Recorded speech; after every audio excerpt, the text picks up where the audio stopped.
Halo semua, jadi untuk week 3 kita juga bakal belajar tentang modul 4 yaitu hypothesis testing. Jadi, yang pertama, testing concerning proportion. In the previous chapter, kita udah discuss tentang confidence intervals untuk proportions. Kita juga conduct test for hypothesis for a proportion. Terus, recall that a proportion is the ratio of the number of successes to the number of observations. Jadi formula buat computing sample proportion atau P itu X per N atau number of successes dibagi number of observation. Dan formulanya seperti ini. Jadi, to test a hypothesis about a population proportion, a random sample is chosen from the population. Some assumptions must be made and conditions met before testing a population proportion. Nah, conditionsnya itu, sample data collected are the result of counts. Terus, the outcome of an experiment is classified into one of two mutually exclusive categories, seperti success or a failure.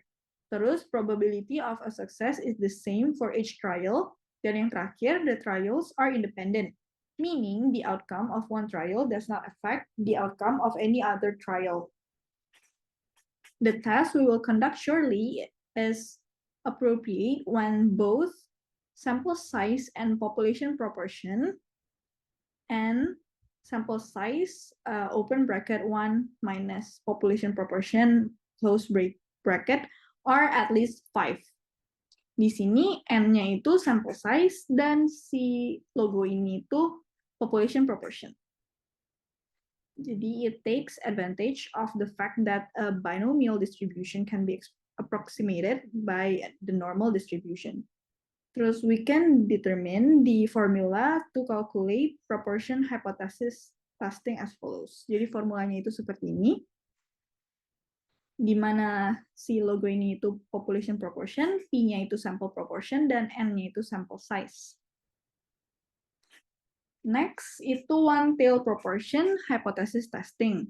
Jadi, suppose prior elections in a certain state indicated it is necessary for a candidate for governor to receive at least 80% of the vote in the northern section of the state to be elected. The incumbent governor is interested in assessing his chances of returning to office and plans to conduct a survey of 2,000 registered voters in the northern section of the state, and it is revealed that 1,550 voters plan to vote for incumbent governor. Using the hypothesis testing procedure, assess the governor's chances of re-election. Jadi yang step pertama itu state hypothesisnya. Jadi governor is concerned only when proportion is less than 0.80. If it is equal to or greater than 0.8, he have no problem. So hypothesis written as follows. Jadi null hypothesisnya itu ini min-nya lebih gede atau sama dengan 8, 0,80. Terus alternate hypothesisnya itu min-nya lebih kecil dari 0,80. Terus step keduanya, select significance level. Dia one-tail hypothesis testing with level of significance or alpha of 0.5. Terus step 3-nya, select test statistics-nya. Ini pakai z-statistic. Pakai rumus yang tadi ada di atas, rumusnya ini. Terus formulate the decision rule. One tail and the alternate hypothesis state the direction to the left. So only left side of curve is used. Jadi cuma ini doang, yang bagian kirinya. Terus significance levelnya itu 0,05. So the area between 0 and the critical value is 0.45. Ini dapat dari mana? Dari 0,5 dikurangin 0,05.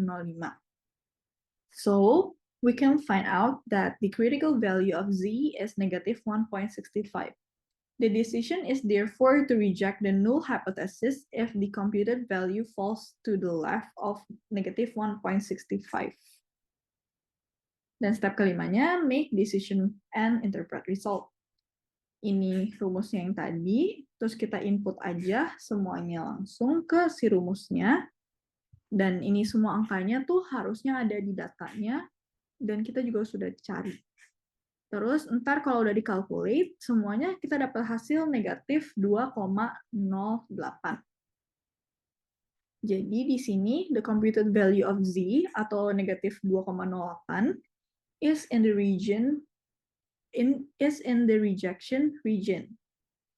Jadi di sini the computed value of z negatif 2,08 is in the rejection region.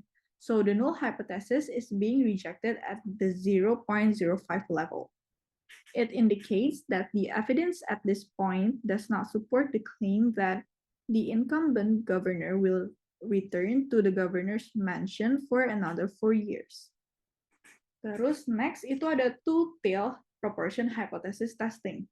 The following hypotheses are given. Null hypothesisnya mean sama dengan 0,40.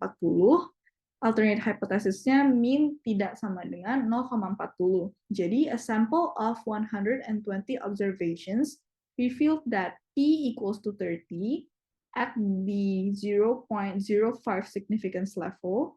Can the null hypothesis be rejected? Step 1, kita state si null sama alternate hypothesisnya. Di sini mean sama dengan 0,40 untuk si null hypothesis, dan untuk alternate hypothesisnya mean tidak sama dengan 0,40. Untuk step 2-nya, select level of significance. Di sini two-tail hypothesis testing with confidence interval of 95%. Di sini katanya kan significance levelnya 0,05, 0,05 itu 5%, jadi confidence intervalnya itu 100% kurangin si significance levelnya ini, terus dapat 95%. Terus step 3-nya, select the test statistics. Test statistiknya itu pakai Z table, dan rumusnya yang ini. Terus formulate decision rule-nya. Z value-nya yang kita dapat dari Z table itu ntar negatif 1,96 dan positif 1,96. Ini grafnya. Terus, this alternate hypothesis does not state direction. So this is a two-tailed test. Both sides of the curve are used. Significance level was 0.025. Ini dari 0,05 bagi 2. Terus di area between 0 and critical value is 0.475. Ini dapat dari 0,5 kurang 0,025. So we can find out that the critical value of z is plus minus 1.96. The decision is therefore to reject the null hypothesis if the computed value is on the rejection region.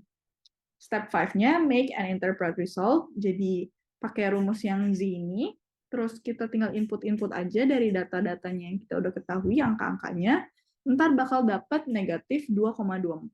Jadi the computed value of Z atau si negatif 2,24 ini is in the rejection region. So the null hypothesis is being rejected at the 0.05 level, and it indicates that the population proportion is not equal to 0.4. Next, ini ada p-value in hypothesis testing. Jadi this approach reports the probability, assuming that the null hypothesis is true, of getting a value of the test statistics at least as extreme as the value actually obtained. This process compares the probability. Ini disebutnya p-value with the significance level. If the p-value is smaller than the significance level, null hypothesis itu di-reject. Tapi kalau misalnya p-value-nya itu larger than the significance level, null hypothesis-nya itu not rejected. Determining the p-value not only results in a decision regarding null hypothesis, but it gives us additional insight into the strength of the decision. A very small p-value, such as 0.0001, indicates that there is little likelihood the null hypothesis is true. On the other hand, a p-value of 0.2033 means that null hypothesis is not rejected. And there is little likelihood that it is false. Jadi untuk contohnya, if z-nya itu 1,96, kita tahu kalau si p-value-nya 1,96 sama dengan 0,475. Looking the outside to find the number inside table.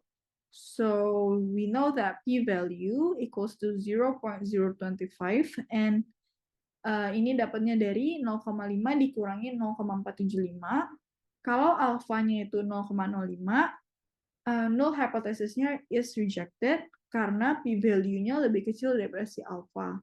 Tapi kalau si alfanya itu 0,01, kita accept si null hypothesis-nya karena p-value-nya itu lebih gede daripada value alfanya. Oke, untuk modul 4, segini dulu.